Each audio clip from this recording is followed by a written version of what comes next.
made $1 million in an hour. I spoke at Tony's first virtual event, 25,000 people. I did the sales pitch. The sales pitch did over 10 million in an hour. From being the quietest kid in high school to working alongside Tony Robbins for nearly a decade, Eli has completely redefined what it means to communicate with power. He has shared the stage with industry giants like Alex Hormozi and Les Brown, further cementing his reputation as a leader in personal development and high-performance sales. Tony and Dean came out with that KBV program. They started selling people that you can become a coach. You can become a knowledge broker. It was only $1,000. 80,000 people bought it now. You know, tell a 21-year-old, you're going to travel the world, picking up girls and teaching others. In my head, I was like, I think sales is one of the best things you can do for yourself spiritually, mentally, emotionally, because even if you're good, like half the people are going to say no. That's the dance. Like you have to have a positive association to that. one of the best skills to have in life in general. And like 3 years prior, I was cast to be Superman in the movie Superman Returns. So if you don't have a personal brand, you're not building a personal brand right now, you're going to be so behind. And it's going to be exponential. People need to be hypnotized. Storytelling, watching a movie, these are all forms of hypnosis. They're like government hypnosis type stuff. Erasing people's minds. Fill out the form. Fill out the form. Shut your mouth. Fill out the form. The 5 minutes we've been chatting, we have like 15 friends in common. Yeah. And then who was the one who connected us? Mikhail. Was it Mikhail or who was it on WhatsApp?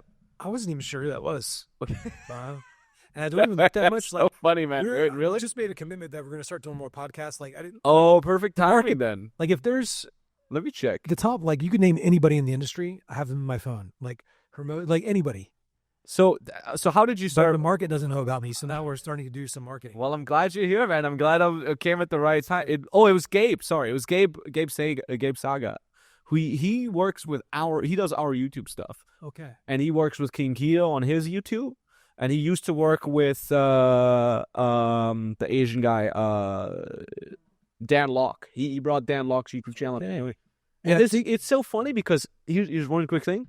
Everybody keeps talking about, oh, the market's so fucking oversaturated, and then there's like 100 people that all know each other that do it. You know what I mean? Yeah. It doesn't feel like that much. Like every time I talk to someone on the podcast, they know like 10 other people that I know as well, and we got friends in common. Yeah. It feels like kind of like a little bit of like an extended family, like, you know, like our fathers all had like 10 kids or something like that, and we're all living around the world. That's how it kind of feels. This whole make money online /influencer /coaches and so on and so forth. Yeah. That's how it feels to me.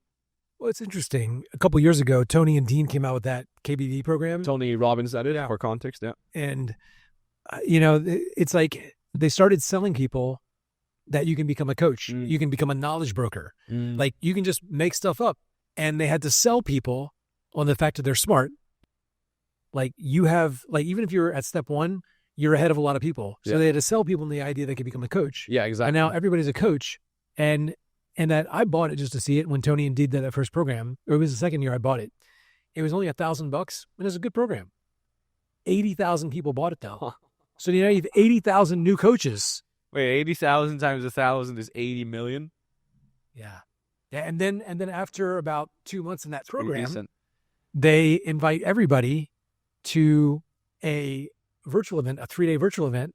So you have a whole bunch of buyers virtual, and they sell them a $10,000 program. Classic. And about 20% of those people take it. So that's the funnel. When Tony Robbins worked for Jim Rohn, it was a human funnel back then. So Tony would go to companies and speak and then sell people into Jim's program. It was called the FSR model. That's the same job I had for Tony. So Tony would drop us off about a dozen guys in a city for about 3 months. We'd speak to all the companies. We'd sell people into UPW. And then Tony would come into UPW and he'd sell people into Mastery. So that was the original funnel. Now, especially since COVID, everything's online. It's way easier, but the barrier to entry is way lower. Yeah. Now anybody can put up an ad, 100%. Some copy. Like everybody can rent a private jet photo studio and shit. Have you seen these? It's literally, it looks like a private jet, but it's just a studio.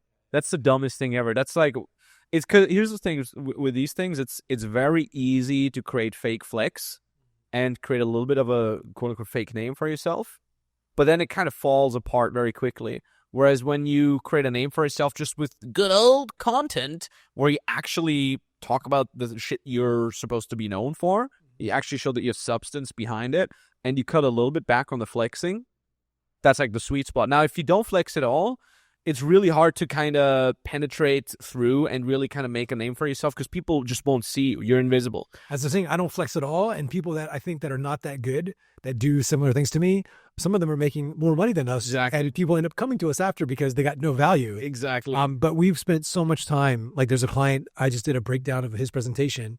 He's got a 5-figure offer and he was closing like 20% of a room, which is good. Mm-hmm. And now he's closing 71% on a 5-figure offer, and not one person has the money, but they all do it. But when we coach him, we go sentence by sentence, everything out of his mouth.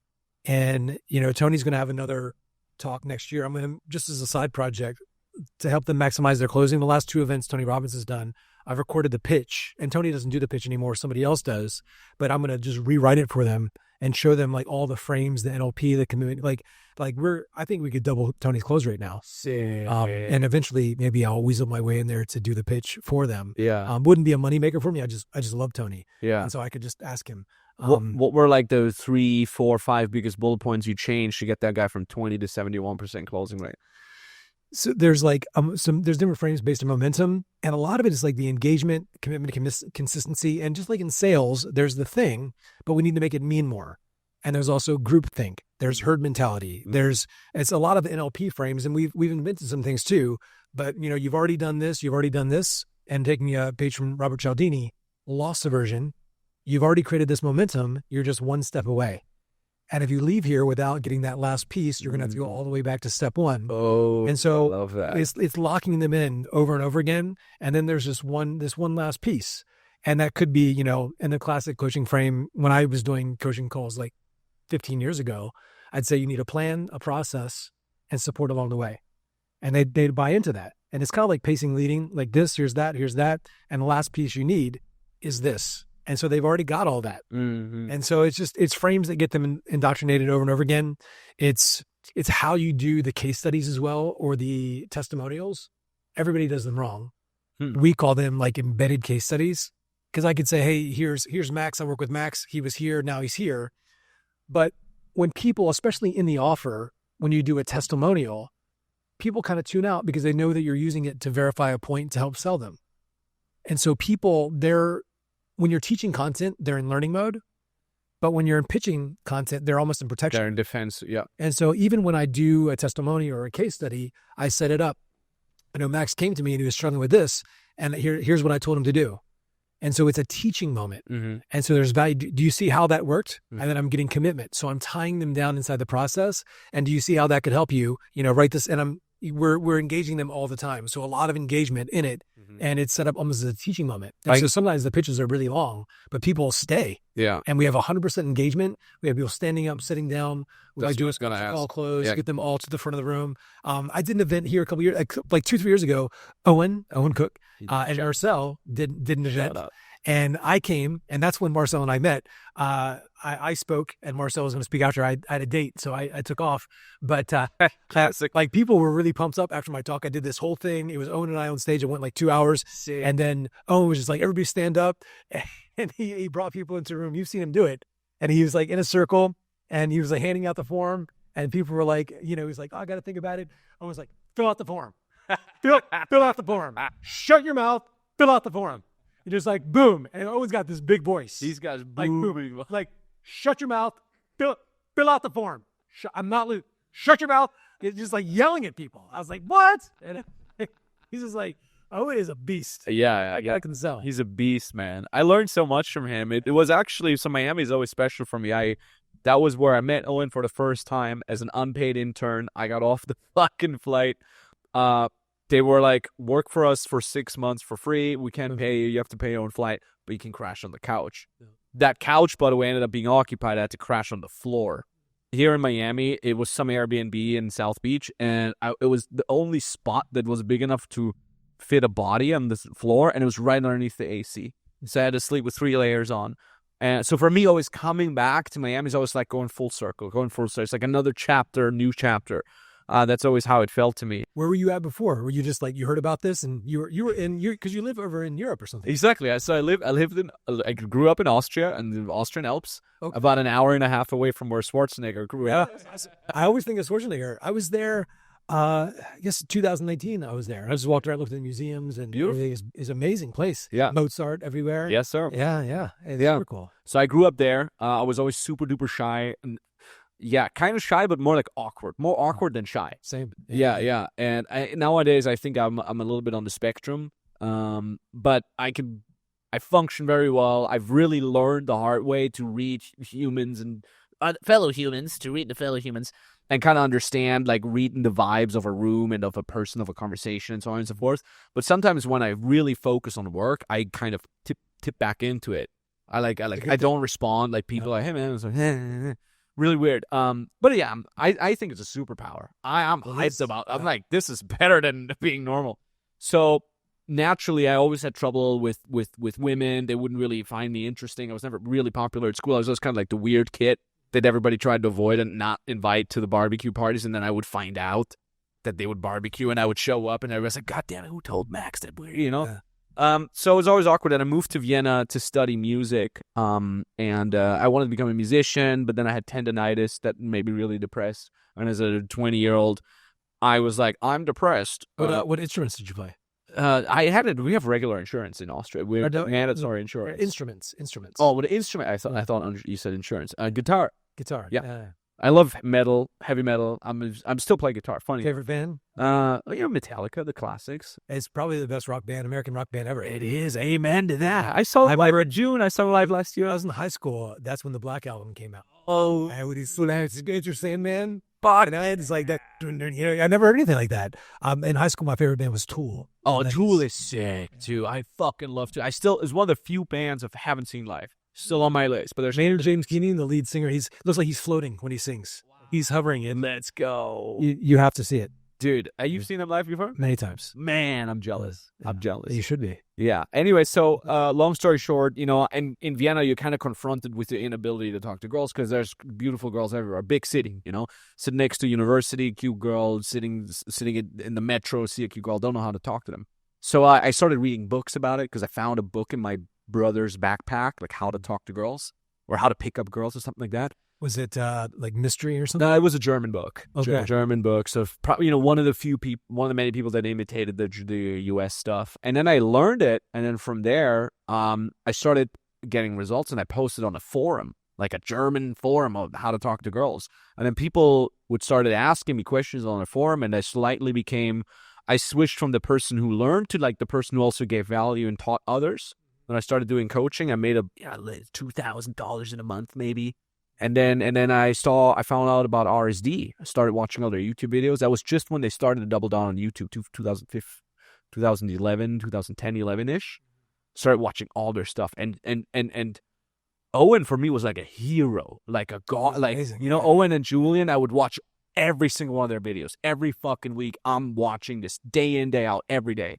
And then they had all these opportunities to become an unpaid intern. Like, we need moderators for our forum. We need someone to manage our Twitter account. And I'm like, I'll do it. I said yes to fucking everything. Unpaid, I'll do it. And then they said, hey, we need someone to help out in Miami. Do you want to come? And I said, oh, like when? Like next season, And they're like, tomorrow. Well, because I'm like, I'm in Austria, dude. I've never been to the States once before. Give me 2 weeks to quit my job, quit university, and ask for money from my parents. So I borrowed a ton of money from my mom, from my dad, from my brother, from my best friend, and from my bank. And $16,000 in debt. I was on that flight to Miami 2 weeks later. Wow. That's where I met Owen. Then I assisted him for free for 6 months, worked my ass off, almost got fired in the first week. Then got my shit together, became the best fucking assistant he's ever had. I say this very proudly. What year is this? That was 2011 or 12. Oh, wow. That was a while ago. Yeah, I was 21, 22 years old. Yeah. And then after the first 3 weeks in Miami, he's like, okay, I think you're pretty cool. Do you want to come move to LA and live in my crash pad? That's what they called it. I was living with his girlfriend. So his girlfriend had an apartment that was a second room in there, and I was crashing in the room. And it was like this, and it was editing everywhere, like video editing. He's got like 10 laptops. Yeah, exactly. Computers. Exactly. Computers. Exactly how it was. And just nonstop work. I was driving him around, and for me, it was the best time ever because every time I would drive him somewhere, we would drive literally like 6 hours a day from like Erewhon to the chiropractic to gym to get sushi, and it's all LA. Yeah. So I could always talk to him. And then they, after 6 months unpaid, they said, hey, we want you to become the new instructor. And there were 7 dating coach instructors in the company, 6 or 7, and I was going to be the next one. Nice. They sat me down. It was in Vegas. I think it was at the Wynn.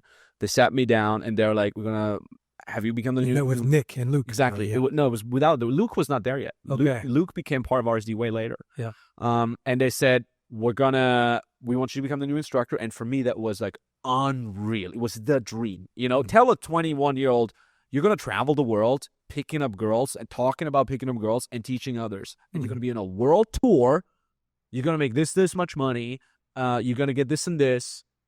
And I'm like, when does it... I'm like, can't believe it. I'm just trying to play cool. I'm like, oh, yeah, that's all good. In my head, I was like... and I'm like, when does it start? And when does it start? And Nick was pissed. He's like, starts now. He was mad that I asked him, And that's how it started then. Wow. I went on 4 world tours, made my first $1 million with my first digital product in 2016. What was your digital product on? The Natural. It was basically how to talk to girls, how to become more confident, how to get out of your shell. It was basically my magnum opus about everything that I had learned from 4 world tours. Yeah. It was 40 hours of content. Wow. We sold it for $497, $697, and $897. Yeah. Maybe my first $1 million at age 26. Then I started doing high ticket. I brought out 2 more low ticket digital products. Then I started doing high ticket coaching in the dating realm. That's where we made $3 to $5 million a year. And then in 2019, I said, I quit. I want to do business consulting instead. Because at that time, kind of like I had so many people reach out to me buying my dating coaching program so they could talk to me, but then they would say, can you teach me about business instead? Like I had a guy who would pay $25,000 for one-on-one coaching with me, and in the first session he says, don't worry, I'm happily married, love my wife, you don't need to teach me anything about dating, but I want you to teach me how I can build a coaching business.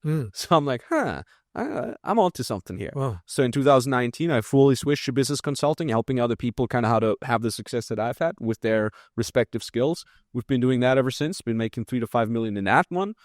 Then we started doing everything organic first, and then we switched to cold traffic. Took me 2 very hard years to figure that out, and now we're doing everything cold traffic. Wow. Everything we make. It's like, but now we're starting to slowly come back organic because I started it since late last year.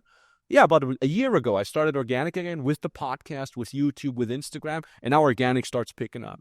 So I want to get to a point where I'm making, like Ty Lopez says, a third with low ticket, a third with purely organic high ticket, and a third with high ticket or paid high ticket. Yeah, the way that folks are doing it, there's like organic and long form and short form, and it's all just give. Yeah. And then they get retargeted on the ads, and the ads are the ask. Boom. Because, if you're just giving with the content, it's the relationship's there, and then reciprocity, and then they see an ad, they'll at least watch it, and they feel like, and if you can get them on your list, and then it's lights out, and then, so we're redoing our kind of indoctrination sequence, like when, like even people will watch this podcast, and you'll say, where can people find out about you? I say, they just created this really super awesome thing, and if you want the super awesome thing, go here to this thing, and they'll get an awesome thing. Yeah. The main lead magnet we have now, I just did, this year, I did a few months ago, my 3rd event with Alex Ramosi. And this year, instead of him doing the repitch, so usually he's one of the last speakers and he kind of buttons up the sales. I did it. So typically on day 2 of an event, they do a pitch from stage.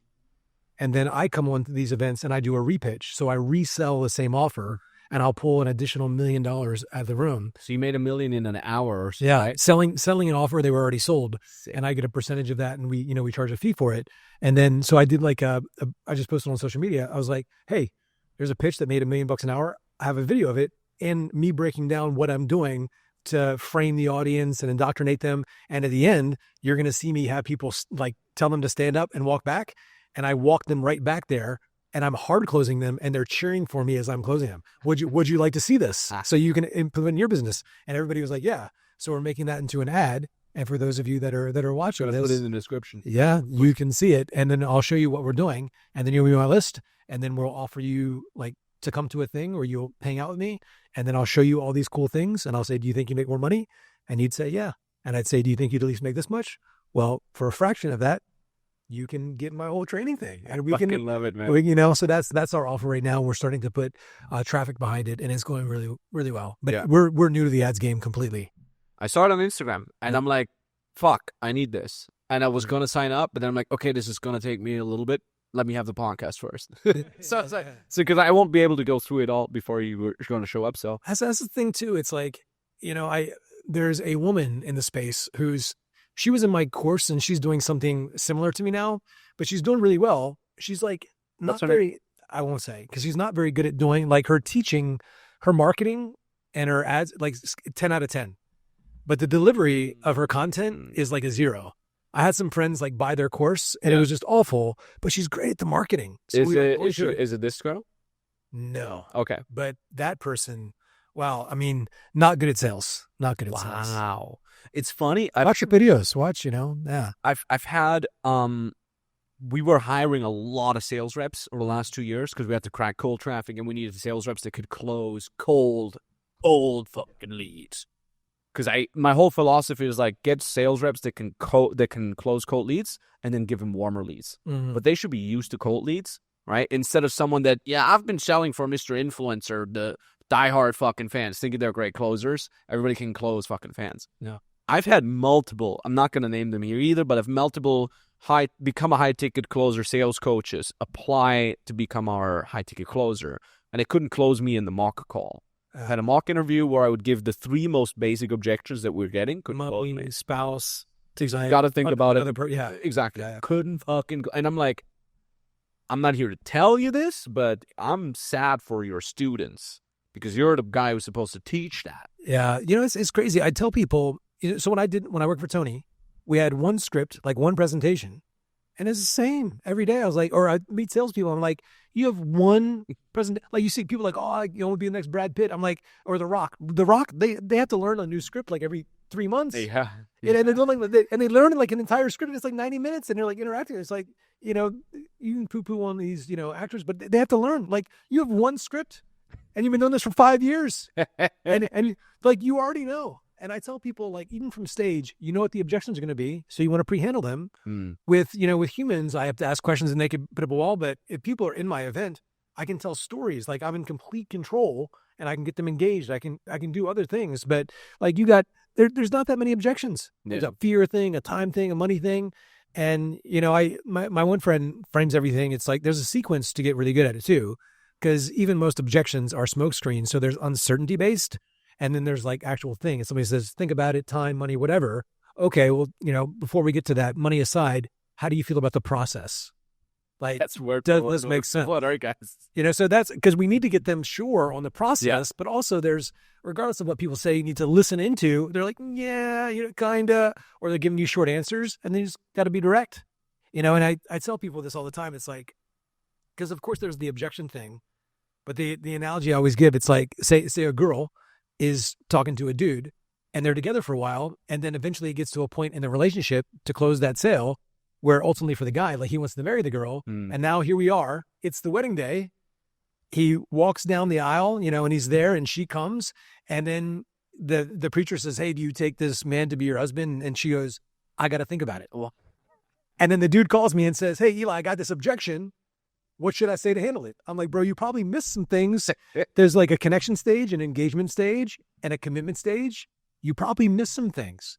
And if somebody, because the way that I often made offers, especially one-to-one, like I only made offers that were asked for. And I only made offers if I felt like they were ready to go. Mm-hmm. And I could tell, like being you in the dating game and all of that, you can tell if a girl is ready to be kissed or not. Or you could tell that somebody's like really resistant. Say, hey, I don't know. Or I might push them back. Or they do want this, and now there's a last minute like resistance. This money thing, they said this, it's going to mean that, but okay, it's just fear now. And also when I was closing people on an ROI, like offer, like a business offer, I would say, so what's your cash on hand? Like about how much money are you making? Is that take home? Is that net? What kind of your expenses? So I already knew how much money they had. Or if they were like, and we got to a point in the conversation where they were like really shit the bed financially. And I'm like, they tell me their credit score is like 500. I'm like, bro, like what the fuck are you doing? Like we just have that conversation there. Yeah. And they're like, and I speak to my heart. I'm like, hey, maybe this isn't it, but you got to do something. And they're like, yeah. And I'm pushing them away and then they're begging for it. Mm-hmm. So it's like, I don't understand the psychology. I think most people have a script and their intention is to get through the script or say the script perfectly. But even when I'm on stage, a sentence, a line that I say a lot when I'm on a big stage, I'm framing people about why I'm there and my intent and connecting with these people, which is real for me. One of the things I often say is, I'm not here to get through this presentation.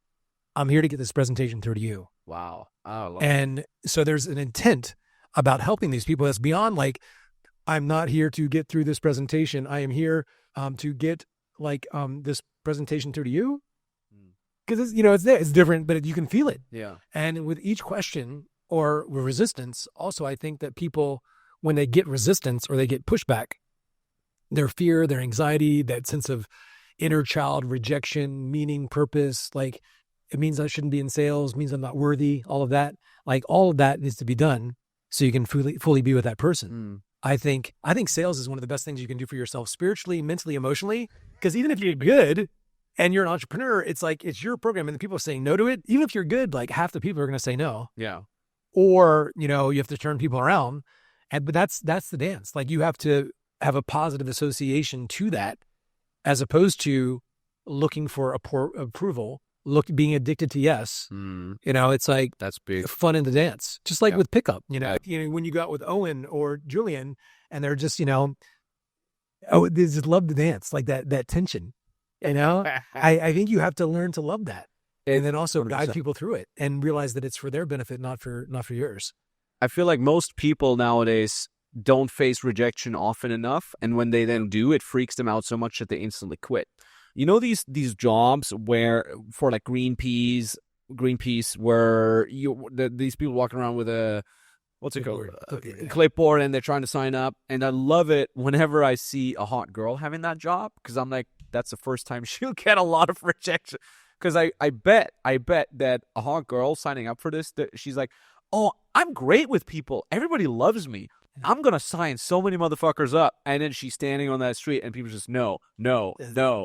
She'll get more rejections in a single day than the average attractive girl will ever get in an entire life. Yeah. And she will do better than an ugly guy, though. Exactly. She is 100%. But at the same time, too, people are stingy with their contact information. 100%. This thing. But yeah, back to the sales topic, it's one of the best skills to have in life in general. Doesn't even matter if you're into the money-making game at all. It's just like, if you learn how to get sales, like you have to learn how to really fucking listen. Number one, just like you said, when somebody says, how do you like the process? And they're like, oh, I love it, versus, yeah, it's good, I guess. No. That little nuance, most sales guys don't even fucking get that. Sensory acuity and behavioral flexibility. Acute sensitivity, what's happening here, and behavioral flexibility. And so regardless of what's said, there's frames, and I'll go into these a bit. Like Tony took me to Vegas for a day, and we did like flight training with the Navy SEALs. It's just me and him, and just like, a couple other people. We did like shot machine guns all day, and he like wanted to teach us about these postures and these frames, and it doubled my sales overnight. And it was just the energy of this communication. But they say if I got a bunch of like 20-year-old guys and they're big fans of me, and are just like, I'm just like, do this. And so I'm superior and commanding in my tone. Kind of like, Marcel does that a lot. Exactly. Owen does that a lot.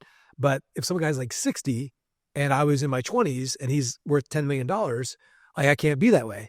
And so there's a different way that I'll be inferior in how I communicate, and I'll give him the significance that he wants. Otherwise, we're like two headbutting. And some people, will just push and but they'll turn people off. Two people can't occupy the same posture at the same time. One person has to submit. But when I meet people that are in that posture, where they're like in the seminar, they're call, I do all this, I give that to them. So you come in inferior on purpose. Yeah. Yeah. Cause that's otherwise, cause they're expecting me to headbutt with them. Yeah. And it's in an inferior posture, but I tell people too, like in jiu-jitsu, for example, you could be on your back, like an inferior position, but you can kill somebody. Yeah. And oftentimes when I do that, they let down their guard. Or I'll take it back. And then they open themselves up, and that's where you swoop in with the advice that they need to hear. But a lot, regardless of any words, like we could be having this conversation now. Yeah. But even now, like, so my tonality will change, or I'll be a little stern right now. And if I stay in this posture for a long time, you might think I'm talking down to you, but I'll say, listen, the great thing about what you're doing here, Max, and what I respect so much, now I'm just went inferior. And I think love it. And I think you're a lot like me. I mean, you're doing this. We know a lot of the same people, and I think we both really want to make some changes in the world. Equal. I'm bonding us, us out together. But you know that the great thing I really respect about you is that you realize that you need to grow. And so you have this next level inside of you. And so now I'm starting to lead. Passing lead, yeah. Yeah. And so I went like, and you could be talking in the superior tone and I'm letting you do your thing and eventually you'll burn out a bit and then I can interject, listen. And it's a pattern interrupt. And so I can do that like really quick, but it's almost like me throwing a punch and if I stay there, but I'll go right back. Listen, what I really respect so much is, listen, I think you said something really brilliant there and I don't even think you realize it. So I'm also with my tone and my pace, I'm interrupting you.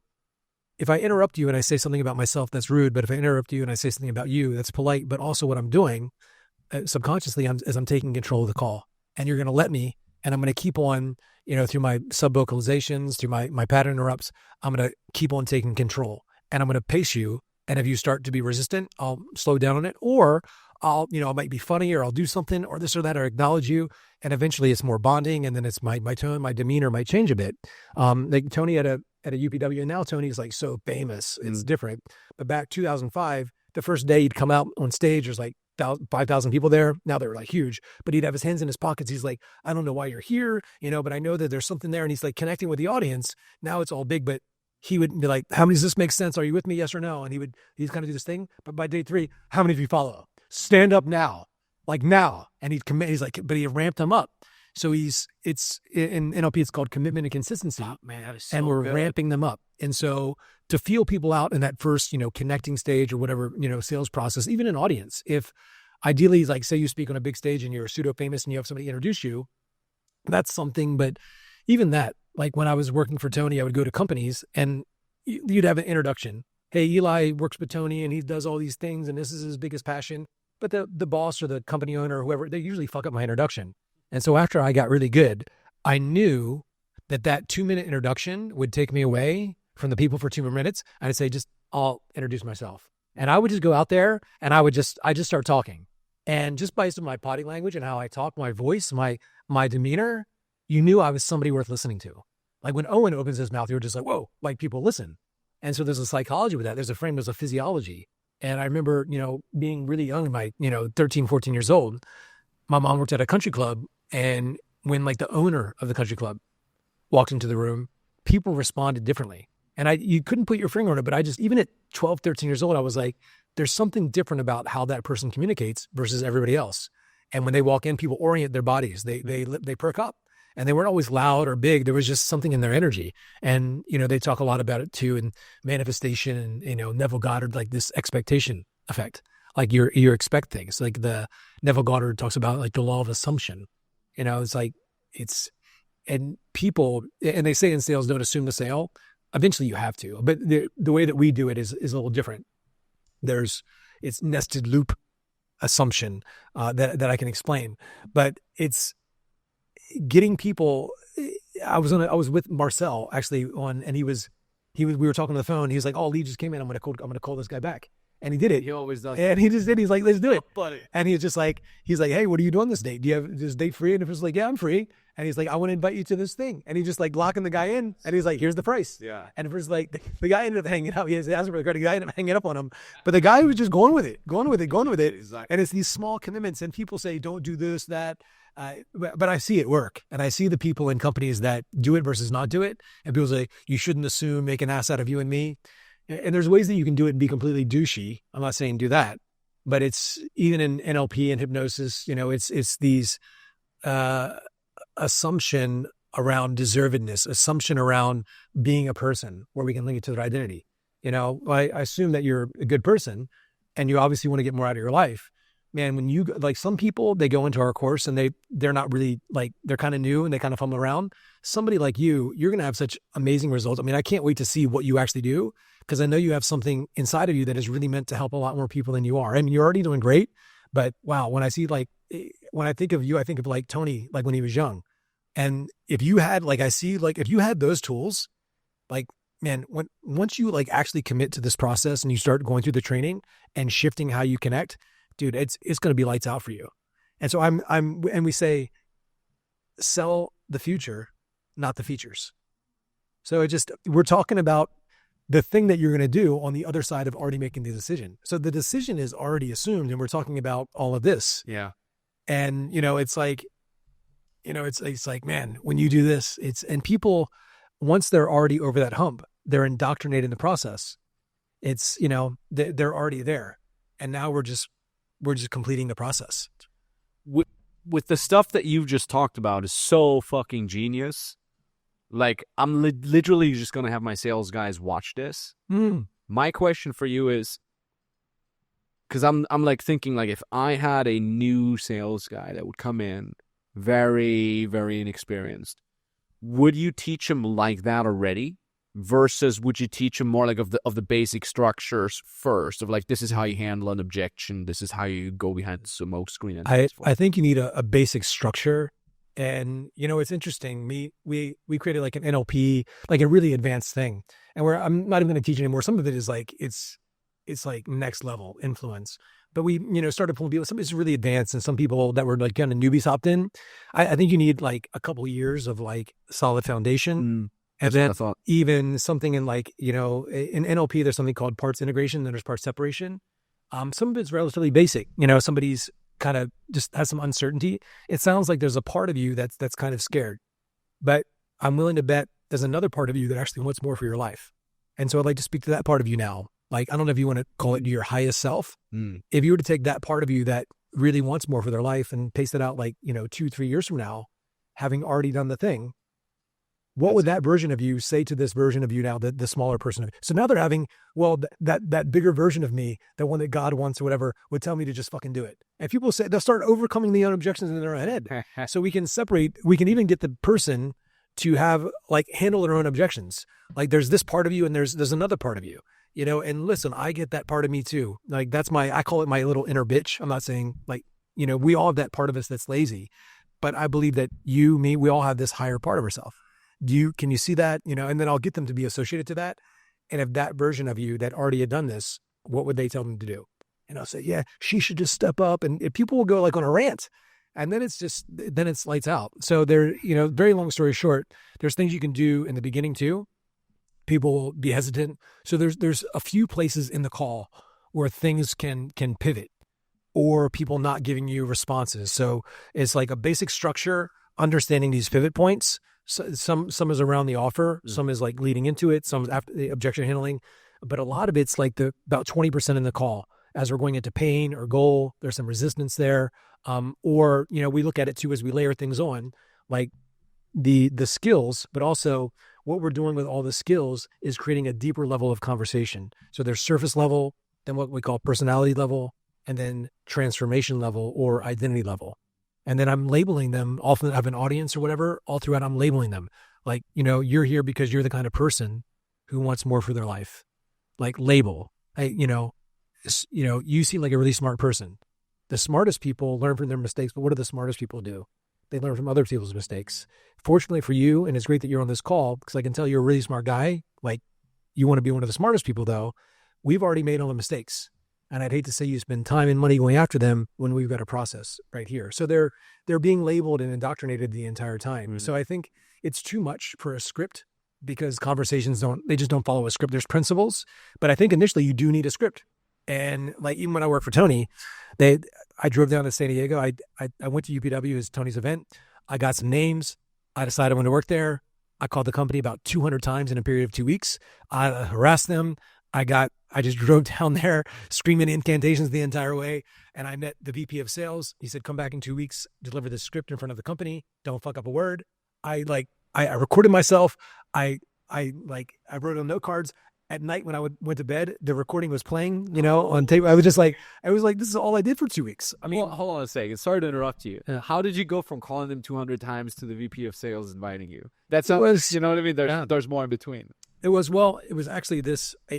I reached out, and the reason I thought back then they were just playing hard to get, because Tony talked about this whole ultimate success formula: know your outcome, keep on changing your approach so you get what you want. It's like that whole thing. I was like, I'm gonna do it. It's like the whole thing. I had all my notes, and I'm just like, Tony's like incantations. I wake up in the morning, just like breath walking every day and every way. I'm getting stronger and stronger, just like jumping up in the morning, like my music was playing. Life will never be the same. I was all in. Like I drank the Kool-Aid. I went full Monty into this thing, and I decided I wanted to work there, and I just would have done anything. And I kept on calling the company, sending emails. I went to the company, and I got like all the emails, all the phone numbers by department, like HR and everything, and nobody's calling me back. So I just called every department, and I had all the extensions, and then I started making up extensions: 101, 201, 203, 204, 205, 206, and I just every extension, and I left everybody. I probably left voicemails for everybody in the company. So good. And like they knew. And when I went down there, everybody had heard of a voicemail from me. Like every department had heard of me. And there was this dude, there was the G McNaughton, who was the guy who hired me. He was the vice president of sales, actually. And then there was another guy that worked for him named Lester. And, he's the one that told me just to come. They were like, just come down and we'll see what you got. And I came down there, and, I was 27 then. And like 3 years prior, I was cast to be Superman in the movie Superman Returns. And I was like, I was like 180, like 5% body fat, like chiseled.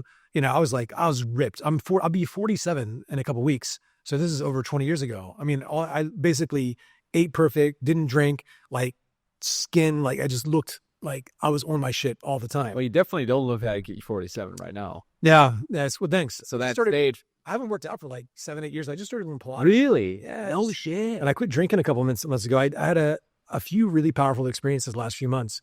And it's like every day I'm getting healthier. Like it's just, I messed up my back a while ago, and my health went off the deep end. And now I'm like every day, like I'm sleeping less, but better. I wake up and I'm just like, let's go. So more on that in a bit. Yeah. But I go down there, and he says, deliver this script, came back, I nailed this thing. And as I was doing it, the VP of sales walked into that room, because I guess this guy that, when you get the job or the job interview there, you have to present, and they bring people into a room, and they basically fuck with you, looking at your phone, they interrupt you and all of that to see how you respond. So smart to do that. Yeah. And so they were kind of testing me the entire time. Yeah. And it's amazing. You'll see people that are really good and really talented, and It fucks with them. they'll start getting angry, Oh. or they'll start getting like shaky, or they'll cry or whatever. And it's amazing because, once I got on the other side, I worked for the company, there'd be like a dude like 6'5", I'm like, this guy's a stud. This guy's going to be like the next Tony. Like, and no competition. I was like, I want to see the company thrive. I'm all in on this, I'll mentor my competition. Yeah. So that I can, because I believe in the company so much. And there'd be guys that were like studs, but there's something in them, all about their own significance, like want to be the star. They're like, I'm gonna be fucking better than Tony. They're just weird, it's like a weird thing.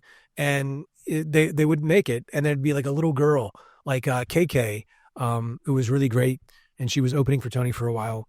It just like right away, it's just like something in these people, just like, wow, like great heart, great energy, just fire, and just so passionate about it. And they would connect with people's hearts, and you'd really feel, regardless, because there's sales skills and all that. And I think you have to have it, and you can study like NLP or whatever, but there's people that are masters of NLP, but they sound like robots, and they don't connect. Yeah. And some people, it's like, that's the 80%, this intention, like you can train all the linguistics and all of that, but it's heart at the end of the day. And if somebody really cares and really is into it, it's superpower, and it's so rare. And most people do things for themselves or their own significance. And, when I went down there, I was just, really into it. And I think somewhere in that middle of that presentation, as they're messing with me, I was having fun with everybody, and I was into it, and I looked the part, and I was just so into it. I guess somebody there said, contacted the VP of sales, that, hey, check this guy out. Oh, and towards the end of my presentation, he walked in, and then we connected, and Gene got me the job there. And then I connected with some mentors, and they put me on the road, and they put me in Philly, then New York. And then, you're traveling 50 weeks a year, doing presentations every day. And, it was awesome. Fuck, what an insane way to do things. It's so funny that you mentioned you basically just took all the teachings from Tony Robbins and you applied it to get into the company. Yeah. That's how I did it with RSD. Yeah. Because they were all about like, take massive action, always say yes to everything, even if you don't feel like you're good enough. So I'm like, well, it's super obvious. Yeah. Always take action, give value. Give value is always the thing, right? How do you open someone? You just give fucking value. And I'm like, well, how do I get into the company? Well, give value. Just follow what they say. Yeah. And then Julian was actually, I had already been doing some of the internships online, like the forum moderation and so on and so forth. And then Julian was in Munich, which is a 3-hour drive from Vienna. And I was in his hot seat program. It was a $300 program. I remember that. Yeah, there you go. And then at the end of it, they said, if you leave a testimonial, you can have whatever. We're looking for like 5 people to have a testimonial. Then you get to hang out with Julian for like a half an hour or so. So I did the testimonial, missed my train, and had to stay at a hostel overnight. But I was like, fuck it. In those 30 minutes, I'm going to ask Julian how to become an assistant and go on the road with him. So I ask him there. And he tells me, just be involved, give value, and so on and so forth. And later on, retrospectively, he told me years later, he's like, Max, thousands of guys come up to me every single year asking me exactly that question, and I'll tell all of them the exact same thing I told you. Just give value, make sure you're always involved, and so on and so forth. And then I'm like, okay, I'll take that to heart. And then fucking 6 months later, I become Owen's assistant. And then they send me to Montreal in Canada because Julian was on a Canada tour. And they're like, okay, now why don't you go assist Julian for a couple of weeks while he's in Canada? So they send me the Airbnb address. I go there. I take a flight. I go there. I knock on the door. Julian opens the door, and he's like, holy shit, it's you.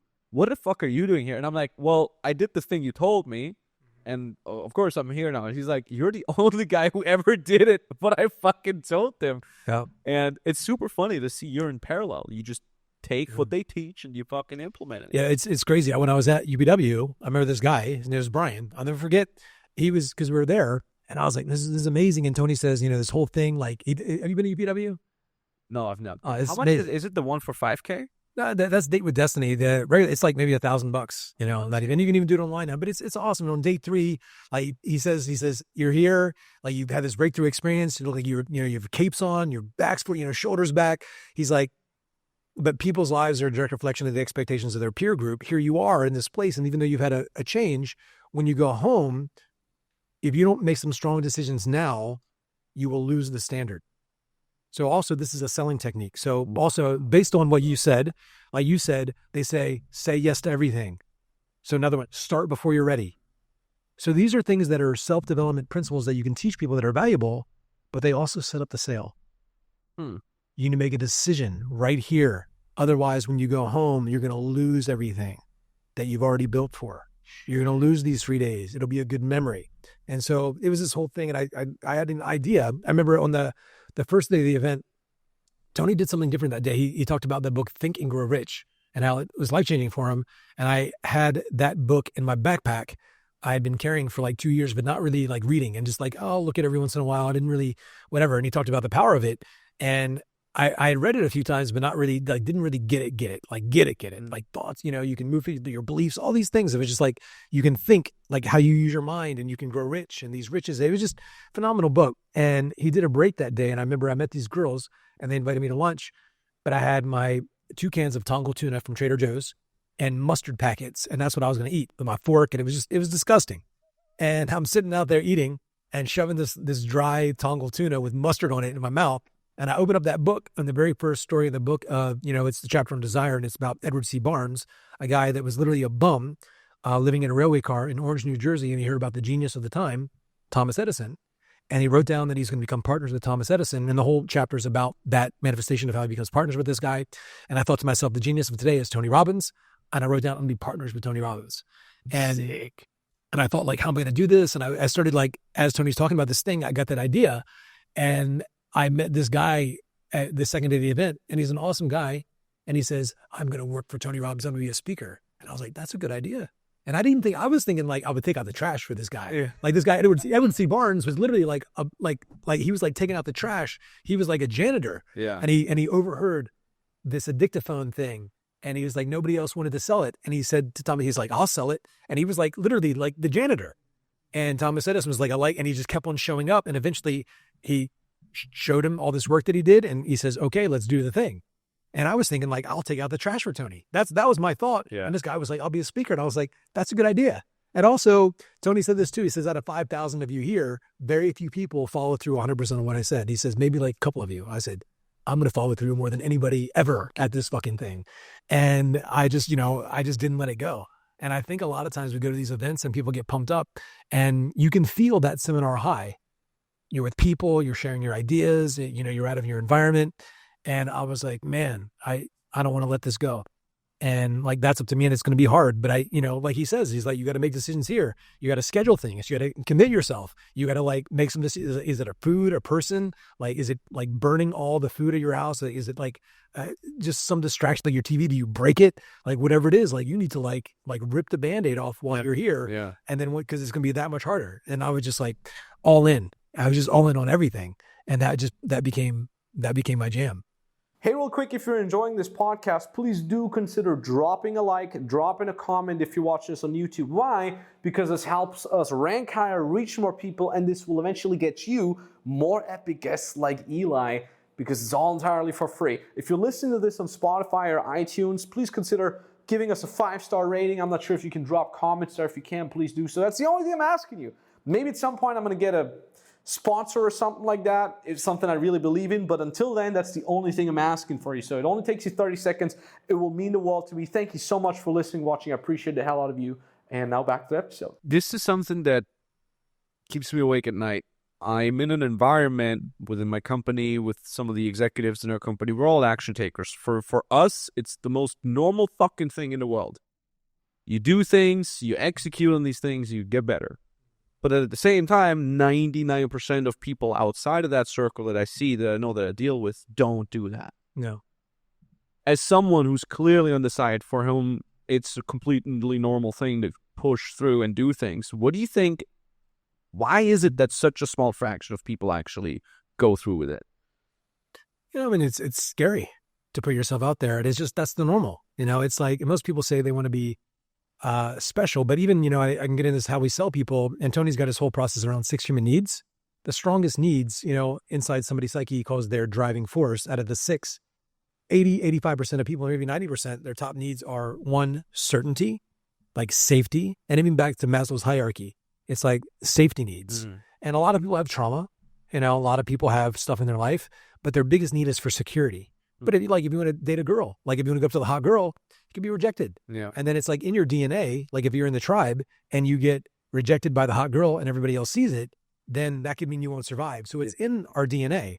And so a lot of us have to fight for it. And there's certain people that are natural, like natural born leaders, but that's few and far between. Most of us have to work at it, but it's easier not to work at something. And now we're positively reinforced to be a victim, or just people hanging out to be, slobs or whatever it is. It's just, there's just so many easy outs. There's never been so many easy outs. And, I remember talking to Owen about this one time. You can pretty much just be a turd, especially here in America. It's like Social Security or welfare or something. I mean, it's like, you have a really shitty lifestyle. Yeah. But you can pretty much, like anywhere, just not work or do anything. Even more so in Europe. I mean, at least in Austria, you get, if you stop working, I think you get 85% of your last salary a month for not working. Crazy. And you got, on top of that, you're insured automatically. You don't have to fucking worry about anything. So that's crazy. A lot of people are like, okay, I could work 40 hours a week for 100%, or 0 hours a week for 80, 85%. And then if you want to get ahead, it's not like you have to work like you go from 40 hours to 50 hours to really get ahead. You got to go 40 to like 80. Yeah. So I could like maintain status quo, or I could do nothing, which is that's attractive.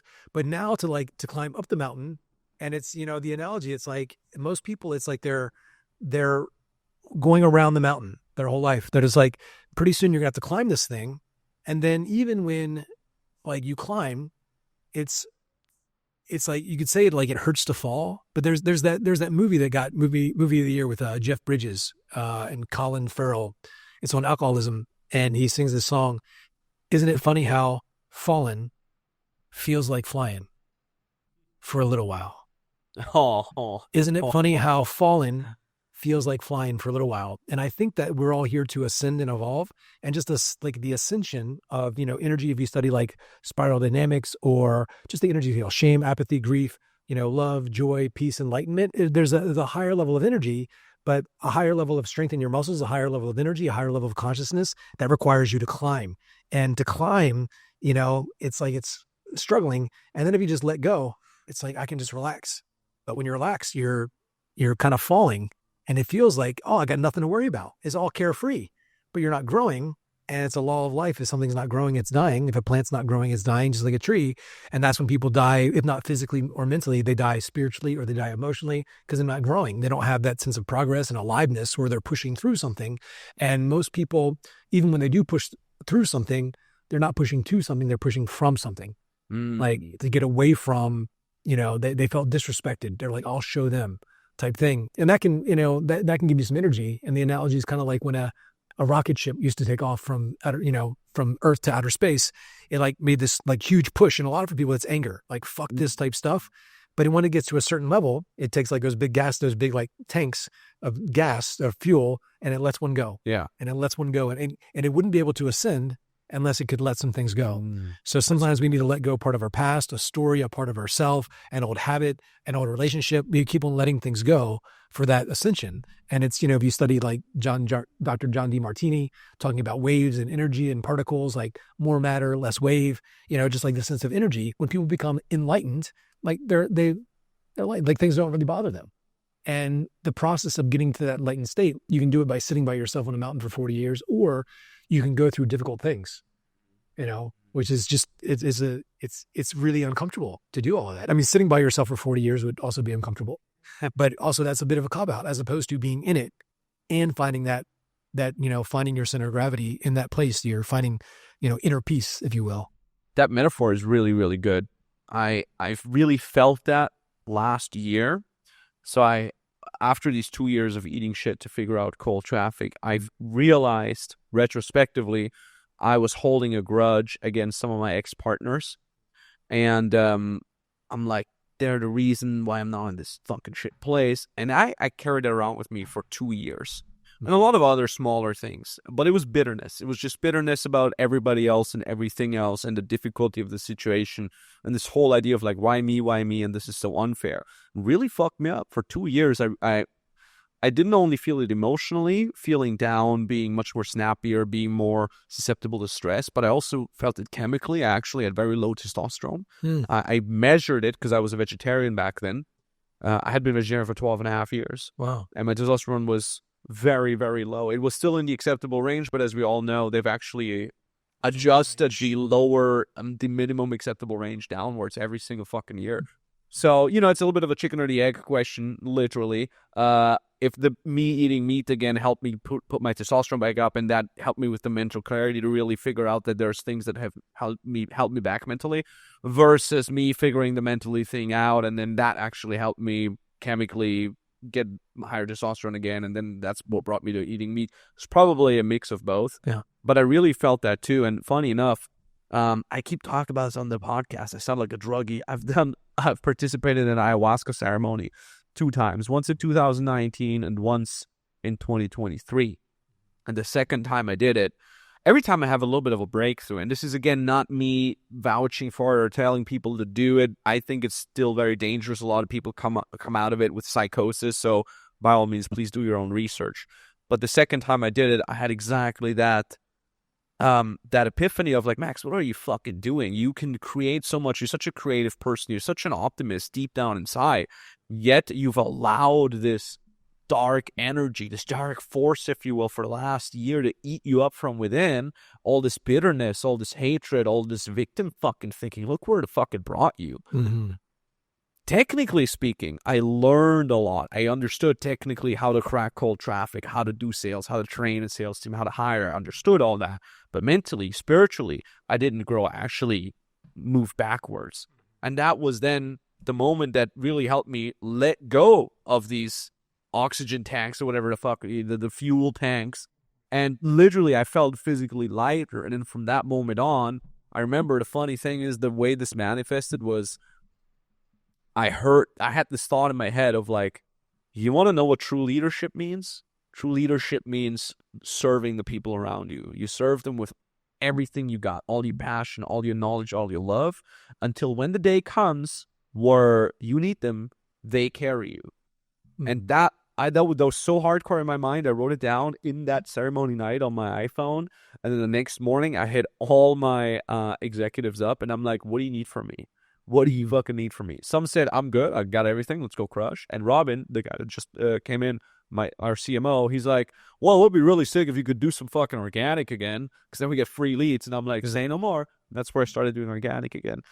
Funny enough, as the universe works, starting to do organic, starting to do podcasts, starting to get all these epic people on the podcast, and every single one of them, you included, inspire me, teach me, hype me the fuck up, motivate me. After this podcast tour, where we have like 5 more days, I've never been this fucking inspired. I got such a high dose of inspiration. I really ate the whole pack of Fruit Loops of inspiration right now. And I could see over the last 2 or 3 weeks, my entire brain chemistry changes and my way of thinking. And I'm like, I realized how scared I was sitting alone in I on purpose got this little tiny office in my apartment. It's like this super tiny office, like kind of Alex Hormozy style, where I'm like, no distractions. I just have a cool background so I could shoot videos, and that's basically it, and a walking desk, treadmill desk. And I kind of realized like how me just living there with my girlfriend, as harmonious and beautiful it is, mindset wise, I kind of drew back a little bit, and I realized, oh, I've just been in my little own bubble. And now getting out there, talking to people that make way more money than me, that are smarter, that are better, that are faster, and all that jazz, I'm like, oh, there's all these fucking things out there I can reach. And that really reignited. I've had many situations in my life where I got ignited. I'm like, oh, let's do more. Why do I have all these small goals? And that really reignited my hunger for bigger goals. Yeah. Because when I came onto this tour, my goal was to get, whatever, 20 million a year. And now, having been hypnotized by Marcel and also talking to people like you, I'm like, fuck am I going to do with 20 million a year? Let's make it fucking 50. And then I'm going to reach out to Marcel too. Maybe I should do a bind. It's amazing. Yeah. We have it all on camera, the whole I wanna see hypnotization thing. And the funny thing was he did things that I could not remember 5 minutes later until he told me. He had this one situation where he's like, I have this energy sleep ball. It's really heavy, and I'm going to throw it on you, and you're going to fall asleep. And he throws it on me, not a real ball. He literally just goes like this, and I'm like, I have no objections to now falling asleep, and I just fell asleep. And then he told me 5 minutes later, he's like, remember the energy ball? And I'm like, well, I do now that you tell me, but it was not in my head at all. And I'm a skeptic. I'm not into this kind of stuff. Before that, I was like, hypnosis? Come on, man. That can't be real. Yeah, about an hour every night before I go to bed, I read books on hypnosis. Wow. Yeah. I'm fascinated, and I've always been fascinated, not with what he does, more conversational hypnosis, like Spidey. No. Friends with him, Chase Hughes, you know him? No. Oh yeah, Chase and Marcel didn't invent together, but basically every government protocol is Chase Hughes. Every government protocol? Yeah, 20 years military. He's brilliant. Like people talk about Chris Voss, like Chris Voss, I know. him times 1,000. Wow. Like, not even in the same league. No shit. Oh yeah, I mean it's like Marcel looks up to Chase like a lot. Chase is the best in the world. But yeah, just government protocols, like erasing people's minds, like people no idea, people that have assassinated people under the guise of hypnosis and not even realize that they killed somebody because they like government hypnosis type stuff. But yeah, just really, really fascinating stuff. And he recommended me some books and all of that. But yeah, just conversational hypnosis, and in sales too. It's like storytelling, planting seeds in there. So it's nuanced. It's not like a script. Super nuanced. Yeah. Really nuanced. And there's a couple books I'm going through now. I just think it's fascinating. Yeah. What are some of those books? Let me buy them. I'll listen to the replay and then I'll slap them on my Audible. Yeah. Everything Richard Bandler. The OG of NLP. Yeah. Gregory Bateson, Virginia Satir. But really all of them reference Milton Erickson. There's a book called there's My Voice Will Go With You. Uncommon Therapy. That's a really good one. And that's where I'd start. And then there's some other yellow book that's really old.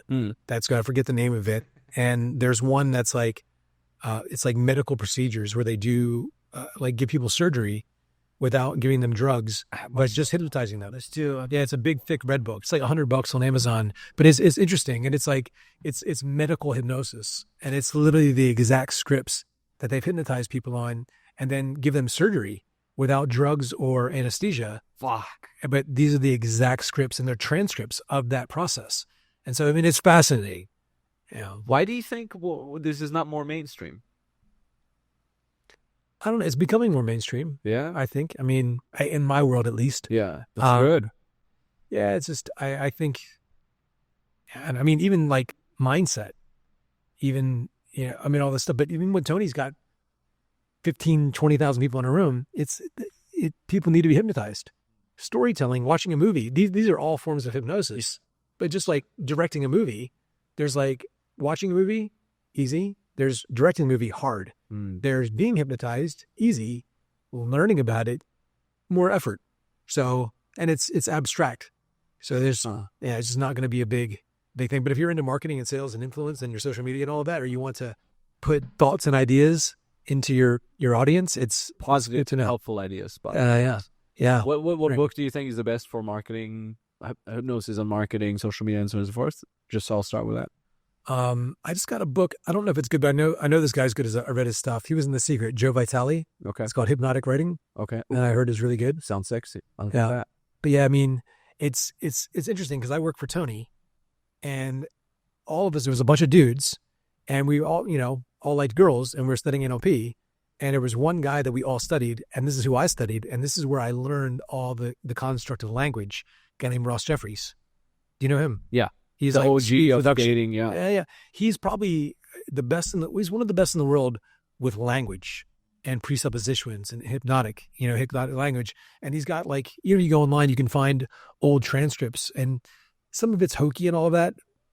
There's a lot of fluff in there, but when you really get down to his understanding of language, it's phenomenal. It's some of the best I've heard. And yeah, we created a course where we took like 300 note cards, and we just took all these patterns, and we just trained people in the patterns to speak hypnotically. And that's the most like tactical thing. We put a lot of time into it. A friend of mine put together the cards, and then I trained people on it. And I put together years ago, people were like really successful. They're like, I want to have mind control over people. And they'd see me speak and they'd say, Tony does some kind of voodoo stuff. You clearly know that. Can you teach me? So I would teach people it. And then a few years ago, we put it all into a course, NLP 1.0 and then 2.0. And now we have 3.0, which is really advanced. But even 1.0, there's like some really famous people got a hold of this course, a lot of 8-figure people, all of it. And they said it was the most, now they understand sales and framing, all of it too. So like somebody even says they don't have money. Well, I'm sure your intention isn't to keep the money you have. Your real intention in being here is to make sure you never have to worry about money again. That's the real intention, isn't it? So isn't it more important? So intention pattern, hierarchy of criteria, model of the world, reality. Well, how do you know you don't have the money? What do you mean? Because now I need to extract, because I also, as a salesperson, I can make a judgment. What do you mean you don't have the money? You just said this. What do you mean you can't afford it? We don't even know. But it's not accusatory. Like, how do you mean? Do you mean that you just don't have the money now? You don't have access to funds? What do you mean? So sometimes it means like they get paid in 2 weeks. Sometimes too, we don't have enough information. So pretty much the best question to ask after an objection is, how do you mean by that? Or what do you mean? Just curious. Is she involved in all of it? I'm just curious. Or when she's been posed opportunities like this in the past, what was her initial response?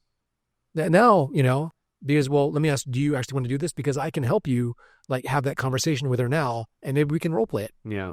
Have some fun with it. Yeah. And then he's like, and I can have some fun with it. And then eventually he's going to come around, or vice versa, or we get him on the phone. But I can also feel if it's like a real objection. Yeah. So it's not this come to Jesus, like step up, be the fucking man of the house, or like, type thing that guys do. And you'll have some like 22-year-old guy trying to hard close a 45-year-old. I see it. And he's, it's like, this isn't going to work.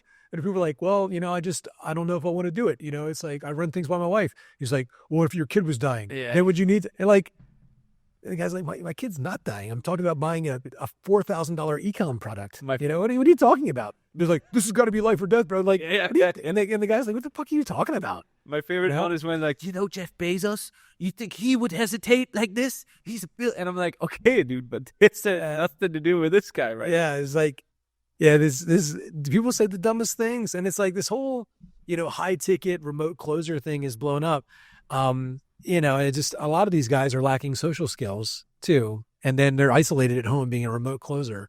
But you can tell when somebody's got some charisma and all that, and you don't need to be super charismatic, but some people's have an awareness and a mindset and training, and they just love the reps. So yeah, we love working with those folks, but yeah, it's interesting. I pulled some folks out recently, and I spoke at SalesCon. My buddies, Dean and Will Hinkinson and Matt Ryder, if you know him, and Taylor Welch. We all did SalesCon about 2 weeks ago here in Miami, and there's a couple hundred salespeople, and it's interesting.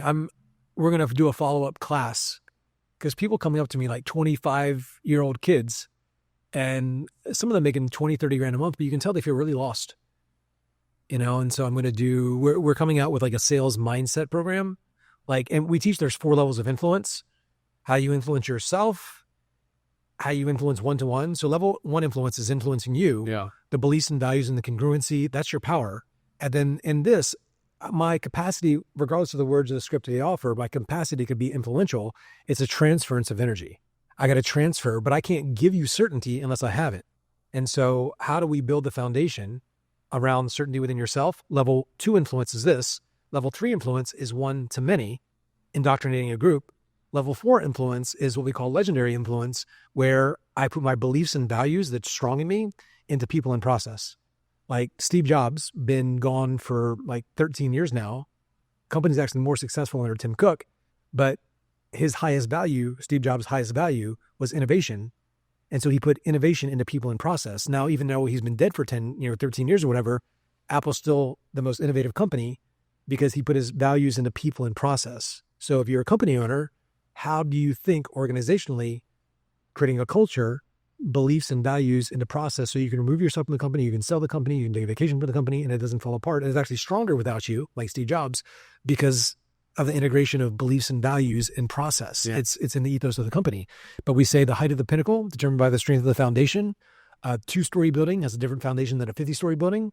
So how high your building will go, how high your income will go, how high the ascension of your spirit will go, based upon the depth of the foundation. And we're rewarded in public for what we practice in private. So it's in this foundation I want to work with you.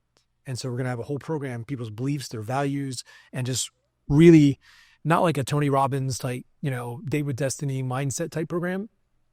The stuff that I'm going to do and what we're moving into is with these events that we're doing, a lot of it's self-development work.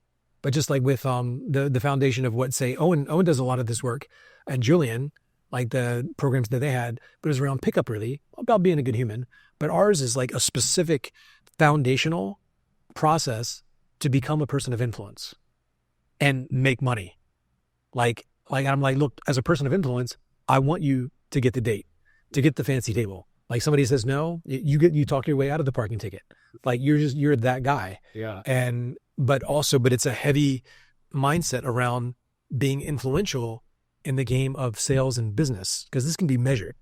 Like I can tell you forget, it's like based on how many conversations you have, the result of those conversations, how you react. Like we can have a measuring stick here, like pretty quick every day. And you come back here to get trained and have people like getting rejected. Like, no, what do you make that mean? Most people make it mean like, it means that I'm not good. It means guys punishing me. It means I shouldn't be in sales. But it's a pattern of meaning. It's a habitual way that they attach meaning that's been there since their childhood. And we want to help people with a program to help them rewire that foundation of who they are to become a person of influence, to transfer good energy that moves people into the world for greater means, not just to buy stuff. Yeah, that's always where sales is such a great metaphor for personal development in general, because it puts something into the front that everybody desires very easily. It's like money. Yeah. You want to make more fucking money. This is a great way to make more fucking money.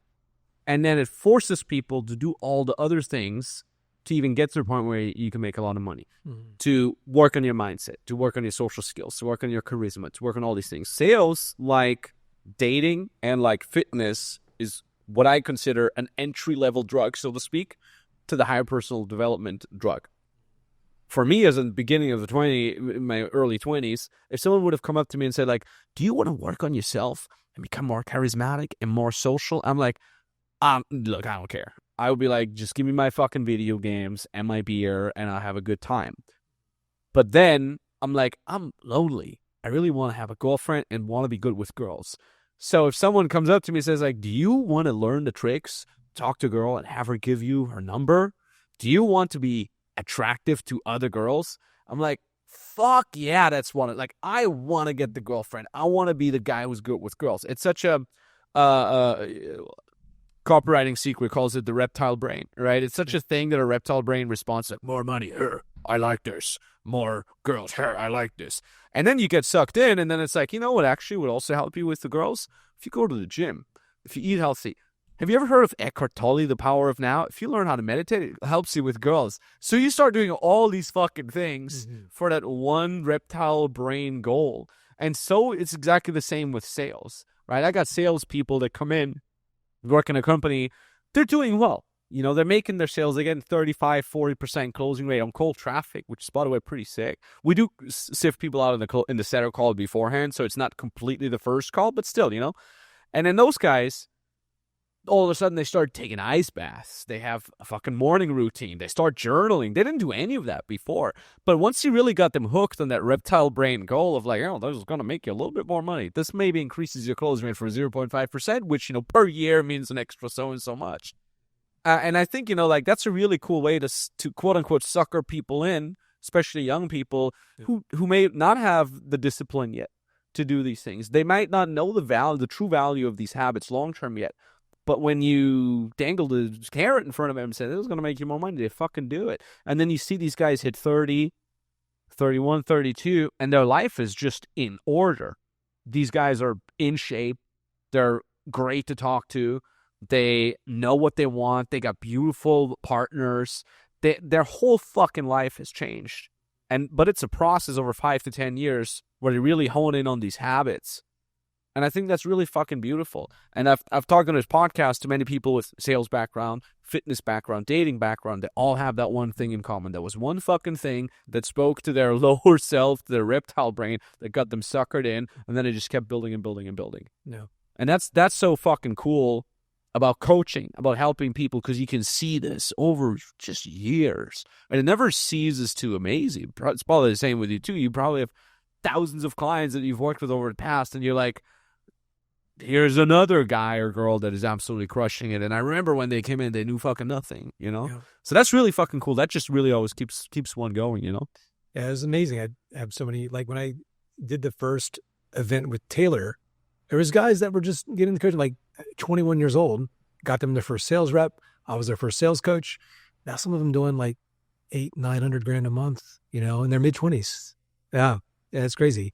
So some of them too do really well, but they market it. Now I'm just like, shit, I got to start marketing. Yeah. And I made the excuse for the last few years, you know, because I saw people take off and I was like, we're doing well. And I was like, that's just not my thing. And now I feel like it's irresponsible for me not to learn some marketing. And I have the time. So now the last like month, I've just been studying marketing. And I want to get really good at it. You know, copywriting. I was going through some Hermosi stuff the other day, and he mentioned this to me when we talked to learn some of these things. And I was like, you know, and I was like, I don't need to. Now I'm like, yeah, when I talked to Cole Gordon about it, like he's so good at, you know, marketing. Taylor Welch, who I talked to, yeah, they're like, you need to at least have a base understanding. So we've hired on firms, and it's like hit or miss, and it's expensive to hire them on, and you just don't know. Yeah. So yeah, it can't be like that hard. I see the people that do it, and I'm like, it can't be that hard. The thing is, all these young folks, they have it so naturally because they grow up with TikTok and Instagram. They really know already how to think in terms of hooks, in terms of what to say. It's really crazy. I think actually people ask me that lately more and more. They're like, what do you think is like the most important things that someone needs to double down on for 2025, 2026 and beyond? And I always say the same. It's two things: personal brand and AI. It's these two fucking things. I've heard Justin Waller talk about that quite a lot. No. Personal brand. If you look at the patterns of all the greats, how they're all doubling down on personal brand, one of the biggest examples is Tai Lopez. Tai Lopez made all the money in the world. He comes back and just doubles down on his personal brand. Alex Hormozi is a great example. He was already making $100 million a year. What does he do? Fucking builds a personal brand. Fucking records YouTube videos. You know, just sitting like how to make money on you. You know what I mean? Like, there is some value that all these really smart people must be seeing in a personal brand. And you can kind of really tell how the generation that is now coming, all these folks that are now turning 18, 19, 20, how they value a brand much more than anything else. They don't give a shit how much money you made. They don't give a shit if you were in a fucking newspaper or on fucking Google. They will look at your Instagram, your YouTube, your TikTok, and they're like, who the fuck is this guy? Oh, no followers?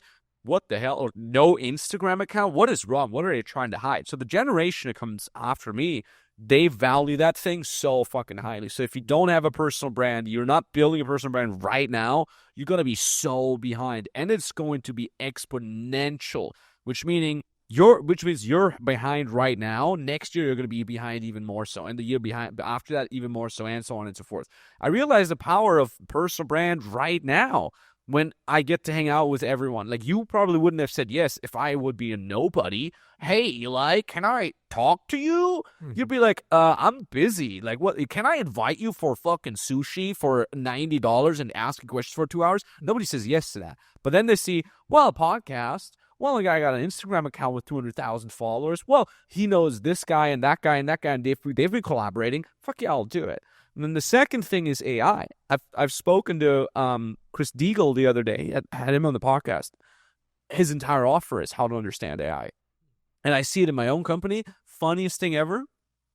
Shout out to all the DM setters out there, the appointment setters. You know, appointment setting when they're like, oh, I'll reply to your DMs on Instagram and then I'll get you calls booked. Yeah, motherfuckers. You know what we did? One of my DM setters is like, hey, I made an AI that just does all the DMs. Guess what? The AI works 24/7, doesn't get sick, doesn't give a fuck if it's Christmas or birthday or New Year's Eve, doesn't give a fuck if it's weekend, doesn't need to be managed, doesn't have fluctuation in performance. It just does the right thing. And it's actually relatively easy. And we've implemented that AI. It books fucking double the amount per day that we have with humans. A bot? Yeah, it's basically a chatbot. Which one? Is it like a certain way you download? You made? So my head of DMing, Chris, shout out to him. He custom built it over ManyChat. Okay. I don't know the exact technicalities behind it. Yeah, we're in the process of that too. And for me, going back to the personal brand thing, I was always kind of behind the scenes guy.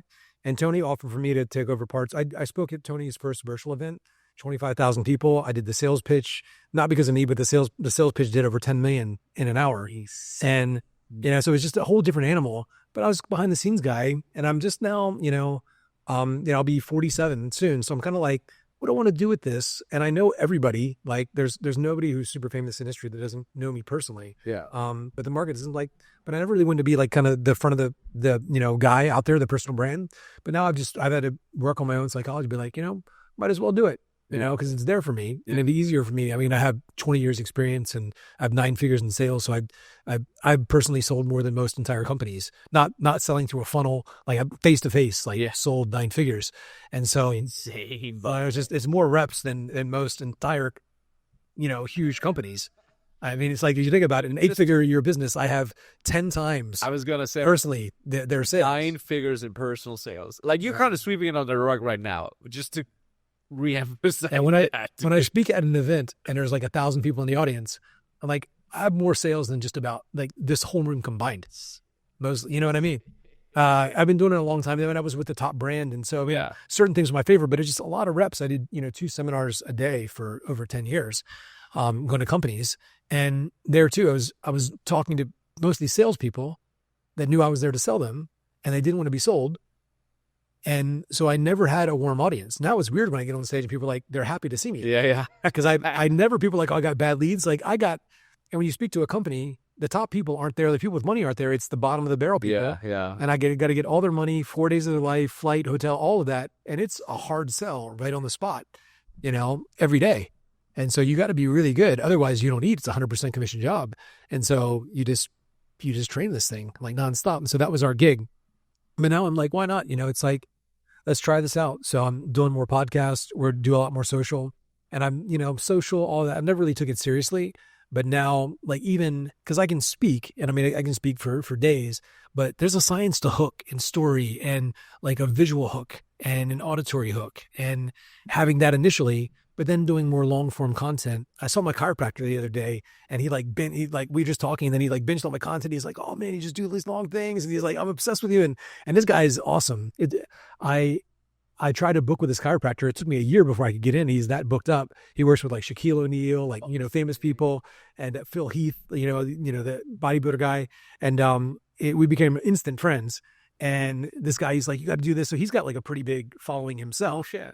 And he's a chiropractor. Yeah. He's got a great heart too. He, like, on weekends, he goes into, like bad communities and does chiropractic adjustments for homeless people. And he's just like, he's that guy. And he looks like a little bodybuilder. It's the most powerful adjustment. Like there's a video of him adjusting Shaquille O'Neal, and he rocks him. Like, you can tell that Shaquille O'Neal has never been manhandled like that. And this guy is like, he's very strong. And so he just like, when this guy adjusts, you're like, we were like, you just have to lay there for like 2 minutes. You're just like, what just happened? And so it's great. What's his name? Shout him out. Dr. Zev. Got it. Yeah. Zev Melman. He's in Davie, Florida. I'll send you a link. He's just a phenomenal human being. Really enjoyed talking to him, but he's like, do more long form. And so that's what we're doing now. So we'll do short form into long form, but the marketing thing's new. And, I was talking to Tony not too long ago. He's got 2 phones. And, if I text him right now, he'd respond back. He's like, he's got his regular phone, but he says he's got another phone for social media. So I'm about to get another phone for social media because it's like you're on it all the time. Yeah. And he's like, these ads, I'll be on there for 20 minutes. I end up buying something. Like I'll buy them, like, I'll just buy it. And I just got all these things that I've never opened. And I have, 20 years of self-development content from being in it. Most of my friends are coaches, have masterminds. They have like $60,000 programs. They give me access. If I took 20 hours a day for the rest of my life, I couldn't get through all the courses and programs. And you buy one, you open it up, there's like 100 hours of content in there. It's like, when am I going to do this? Like I got to work and I, deal with people.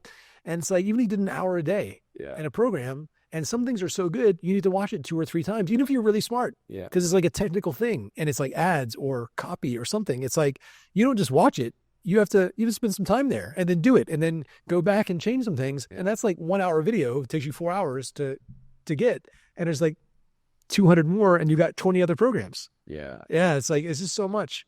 Or going back to that girl that I mentioned, not a sales, but another person that I don't think she's very good as a coach, but she's great at marketing, but she's got some really great things that she does in that.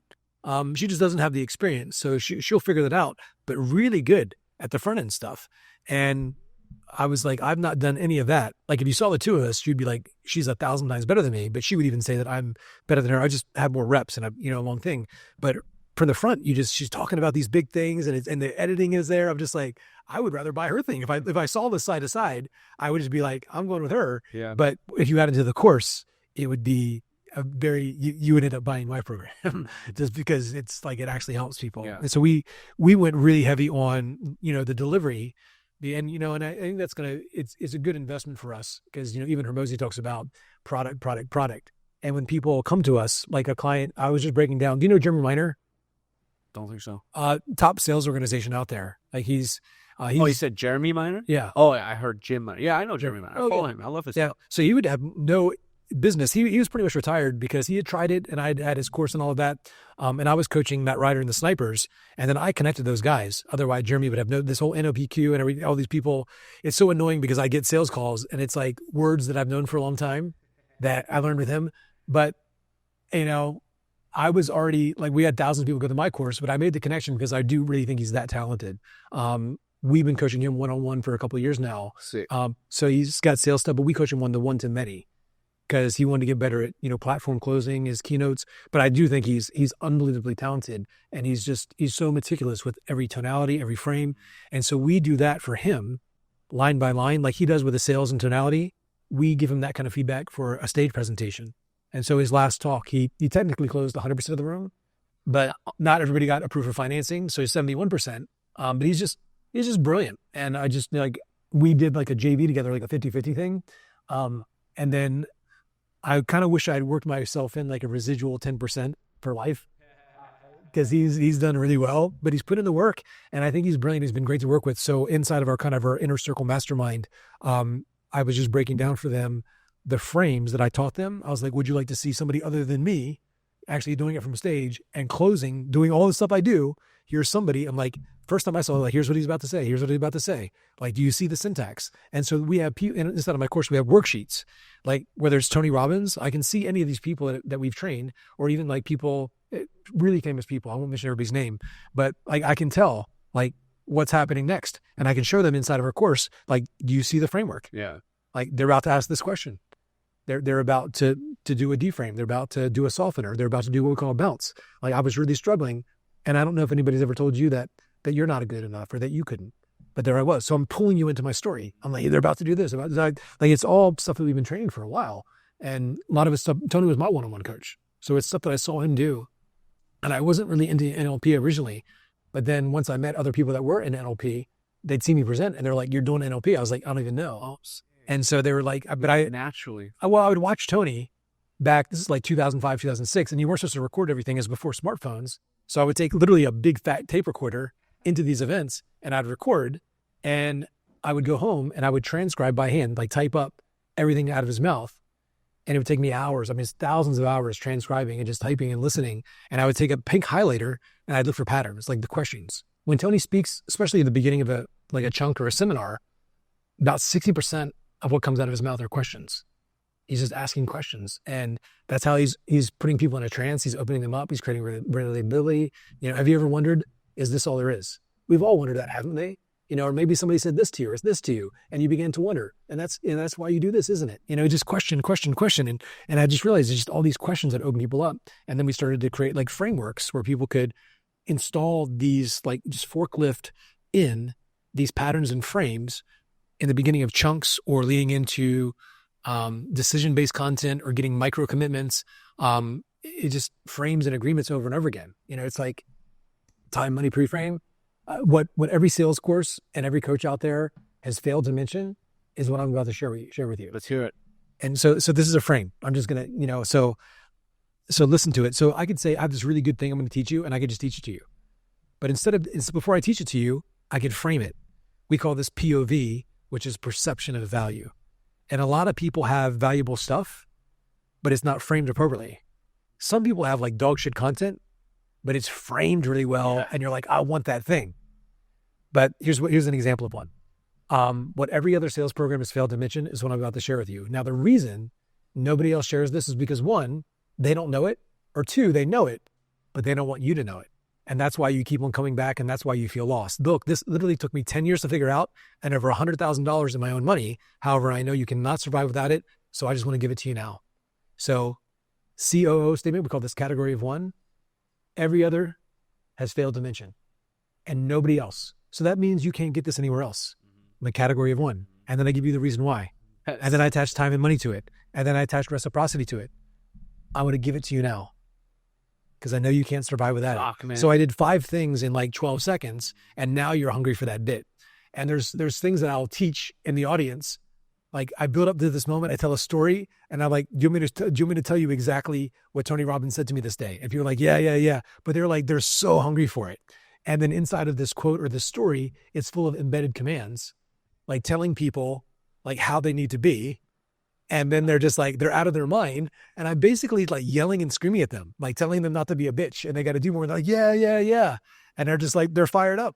And so it's just a series of frames. And I'm like, watch how I ramp these people up.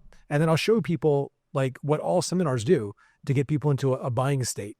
Is a pattern of focus, a pattern of meaning, a pattern of physiology where they're open and they're open to being led. Have you noticed a difference between audiences in the US and Europe? Yeah, much easier in America.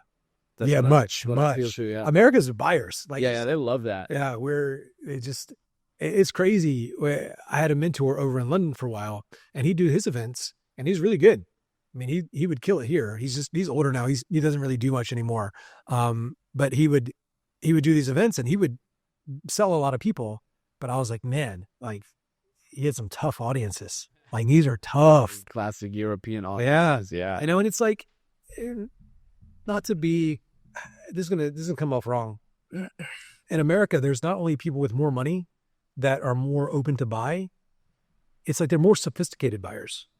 Like there's people in Europe that have money for sure, but these audiences, like Success Resources, these big seminar companies would go, and the amount of people that look like they have money and are actually doing something with their life was very few in all European audiences. There's a guy over in London as well, John Lee, Asian guy, phenomenal closer. And I saw him. I was really impressed. We spoke at an event in Berlin together. And so I shadowed him for about 2 months. We went to Slovakia. Like these people make like less than $1,000 a month. And he got a table rush. And then we went to Amsterdam and he got a table rush. And some of these were higher level programs. Some of them were less expensive, but these are people that, they just look like they were like factory workers. Yeah. These are like the whole concept of self-development. And I did a 1-day business mastery for Tony in Moscow. I went to Russia and I did it. And there's just so much fear in people. especially in Russia. Yeah. It's like in America, we think of like Russians, like these big, tough people. For me, I just sense fear. I guess all the government control. Yeah. And I know it's changed a bit. I mean, It's back to shit, unfortunately, since the war. I just sense there was so much fear in the people, like of the government, and the fact that you could be an entrepreneur, you can live life on your own terms. And, a through line in, for example, so in a seminar or an event, I'll create a through line. And, when I spoke at Tony's Business Master, or spoke at Tony's event, the through line was to sell people into business mastery. So that's the product. The way that we set it up, there's a process and the product. And people need to be enrolled in the process before you give them the product. Yeah. And so at that event, COVID had just happened. And so we said, there's so much uncertainty in the world right now. People losing their jobs, people losing their lives. There's talk about recession, about depression. There's so much like a scarcity mindset out there. And right now people are out of control, but there's only one way that you can take control of your life. And that's to create your own economy. This whole weekend is about you taking back control of your life, where you're doing what you want, when did you want, truly living life on your terms. Today is about taking that control and you living life and creating your own economy. Who wants to create their own economy? Yes, yes, yes. So the whole through line is create your own economy. Be in control of your life, certainty. The only way you can become certain in these times of uncertainty is to create your own economy. So people want to create their own economy, and here's what you need to do to create your own economy. Here's how you need to be. Here's how you need to think. And because they agreed to it for days, and now the best process to get you to the thing that you want is business mastery. Yeah. So the process was create your own economy, but the product that's going to basically turn decades into days is this one simple thing that you do to get the thing you've been agreeing to for 2 days. So one of the through lines in this webinar I just wrote today is taking back control of your life. Where you're the one. And I'm like, and I'll do Facebook posts, like cheeky things, like headline, like I'm working on my copywriting. One of my new ones is like, don't go to events. Don't go to seminars anymore. You know how I talk to all these people and I'm friends with and there's a picture of me like Hermosi or all these people, I'm like with all these people because I don't go to events. I speak at events. People go to events so they can network and they try to like give their business card or like get contact with people, but it's needy. You know how I connect with everybody there? I'm the one on the fucking stage. And I'm fucking good. Everybody wants to talk to me. Yeah. Do you think that changes the conversation? Yeah. They all want to do business with me. All of them. It's like you're the hottest girl in school, the new hot girl. Yeah. That's what happens. And so I'm infusing all of that. And I say, don't go to events, speak at events. Yeah. By the way, I book myself to speak over 3,000 times. Yeah. So I would do, because we go into a city every few months and I, get myself booked into companies, some big companies too. And I say, would you like to know how I do it? I'm doing a training coming up in a week where I'm going to show you the process. And that's what's going to push them to my webinar. Oh, sick. Yeah. And the process, that's going to be one part of the system that we, it's the 5-step system. And the process that we use is called the trust trinity. It's because I get the people to trust me. Yeah. The people to, we got to trust in you, trust in the process, trust in themselves.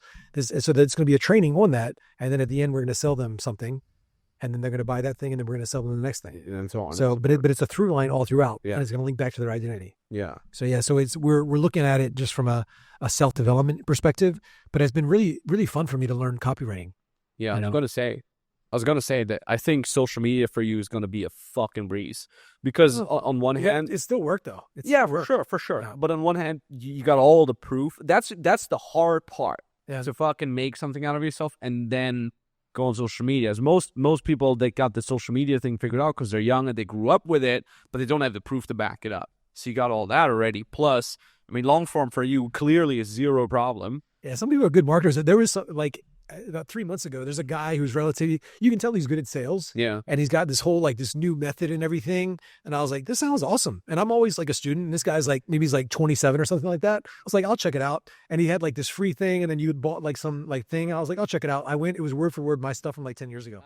I was like, this guy, he's got this new method. And he has this awesome, that's awesome. And it was word for word my stuff.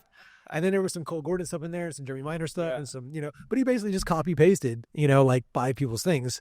And I've role played with salespeople that I met, and they're using my words, and I'm like, they learned from this person. I was like, I don't know who that person is, but those are I can show my script from 2013, and I'm like I wrote those. And there's some people that speak on big stages that, I had one talk that I did for Tony.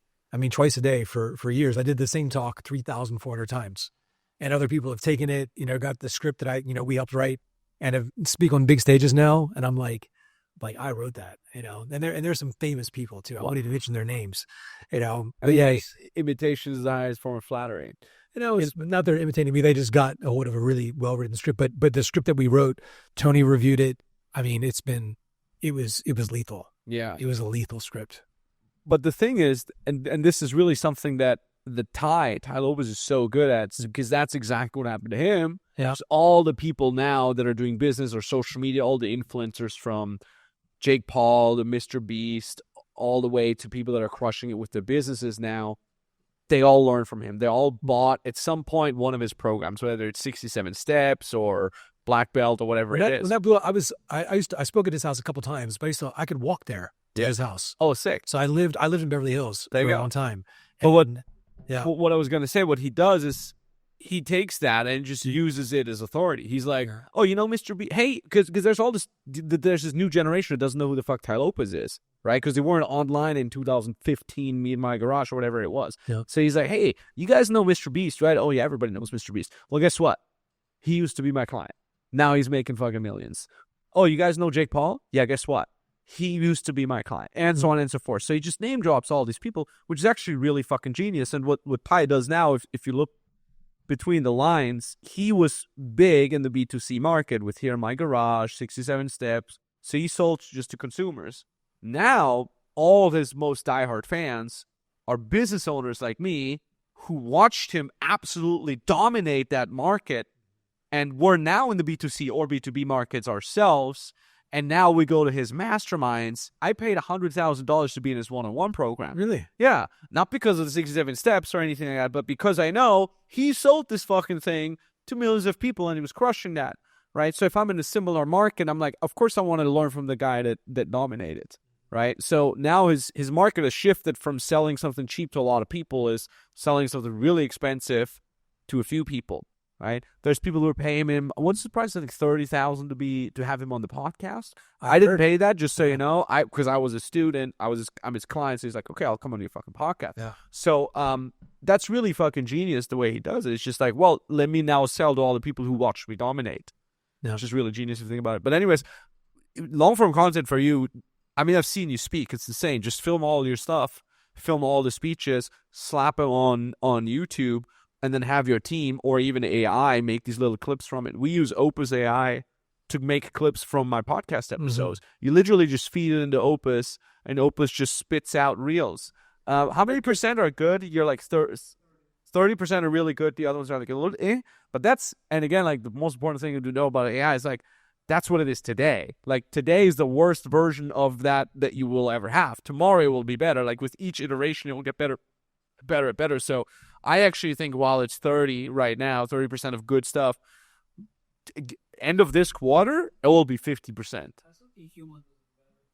Yeah, right now, but a human doesn't learn with 1,000 people that are using it per day. That's the thing. So while it's 30% right now, it's the worst version of it we will ever have today. And in a quarter from now, it will be even better. And then again, like use that or pay a human to cut it. And you'll crush. You have Instagram Reels right now, but it's expensive to have. We pay somebody to do it. I think we overpay. It's $15 per reel. We pay industry standard. Because we do like a package thing, but we're paying like $5,000 for 30 reels. I'll get you someone that does it better and cheaper. I'll connect you some. We connected not long ago with Jeremy Miner's guy, and Jeremy is a beast on content. Yeah, Jeremy showed me a screenshot a while ago. Damon John was in his DMs being like, "Hey, I love your content." He's like, "Eli, I do reels," and I've not been consistent with it, but now I'm like, I see it, and so I'm speaking at like a bunch of women's conference where I do repitches and things like that. But I'm going to do there's a guy spoke at my event recently. Named Juan, and he's like a speaker, does keynotes. He speaks at like American Express, Disney, places like that. Okay. And I'm going to put together like a new speaker profile. I'm speaking, there's some young guys that have a sales agency, and I'm speaking at their event in like a week. I take off this weekend. I go to Tulum speaking at a mastermind there. Sick.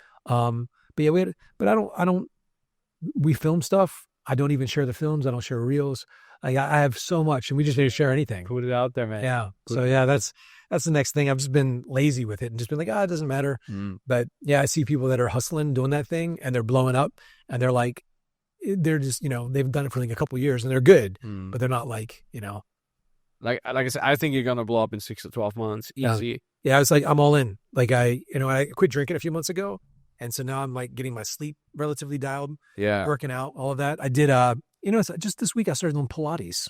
Oh, sick. Dude, it is game changer, and there was dudes in there too. And it's crazy. It's like it's a different kind of in shape. It's all about core workout or something, right? Yeah, and it's like it's hard.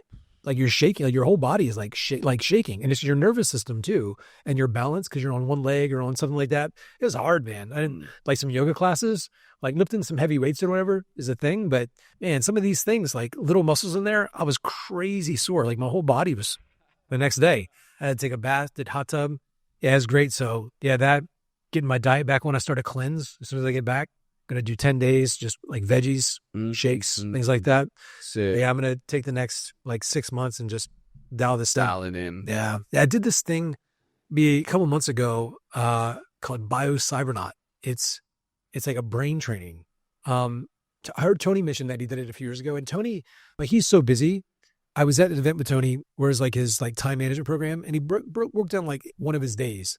It's insane. He's like, I got a message here from RFK. He's asking me to be vice president. I don't have time. Put him on the list. I'll try to see if I can get back to him next week.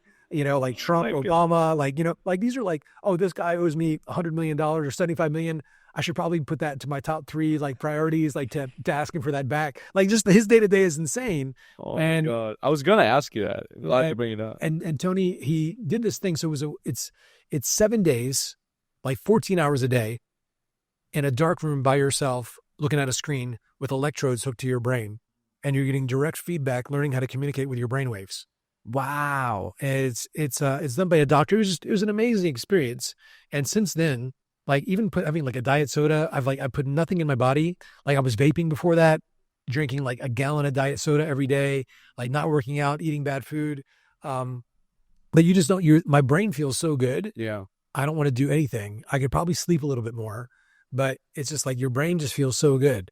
And so I've been riding this wave for a while. I'm going to go back. I'm going to do more of it. But Tony's about to do it for the second time. And Tony, to get like an hour of Tony's time is insane. Yeah. It's, it's 7 full days. I mean, he doesn't have much, and he put his whole family through it too. No shit. Yeah. And so it's like full on. You could only, what is it? It's like one doctor who does it somewhere in the States, or what is it? Yeah. Yeah. Dr. Jim Hart, and he's in Sedona. But they have a place in Berlin, I think, as well, somewhere in Germany. He's not there, but they've got some centers where there's one doctor, fascinating guy. Yeah, and you're there, and you do a debrief, and you're there. You lose all sense of time.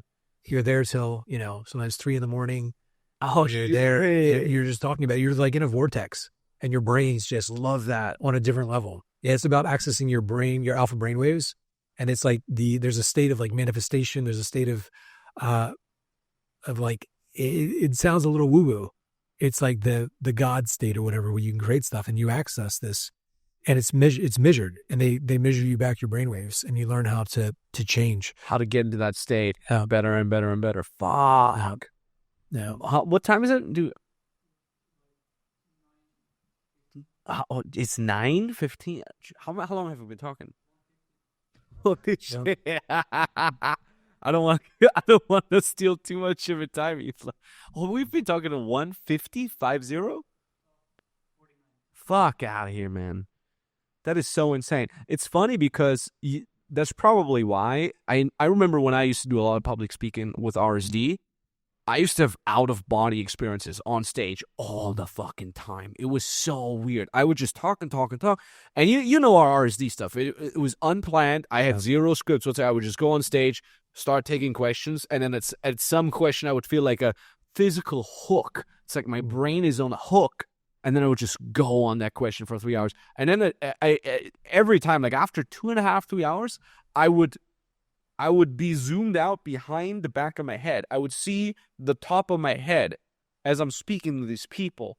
And I would just speak as long as I would see that. And then at some point I would just kind of like return to my body and then be like, oh, how long was I talking? And then some guys are like, 3 hours. And they're like, oh shit, okay, time to wrap it up.